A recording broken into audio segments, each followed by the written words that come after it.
When calculating a probability that involves two or more events, we have to stop and ask if the events are independent or not. Events A and B are independent if the probability of event B occurring is the same whether or not event A occurs. For example, I can flip a coin and roll a die. The probability of getting a head on my coin toss is not impacted by what I roll on the die, and vice versa. So those would be independent events. Why do we care? Well, if the events are independent, the probability of both of them occurring is a pretty easy calculation. The probability of both A and B would be simply the probability of A times the probability of B. You just calculate the independent probabilities and multiply the results. Let's take a look at an example. So in a drawer, we have socks and t-shirts. We have 10 pairs of socks, 6 of those are white. We have 7 t-shirts, 3 of which are white. If we're randomly going to pull out a pair of socks and a t-shirt, what's the probability that we're going to pull out both white socks and a white t-shirt? Well, they're independent. Pulling out a pair of socks has nothing to do with what I'm going to pull out for a t-shirt. Okay, so those are independent events.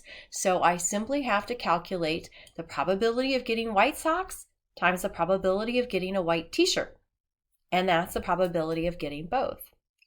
Okay, so basic probability, number of favorable outcomes to the total number of outcomes. So for the socks, we have 10 pairs of socks, 6 are white, so that's going to be 6/10.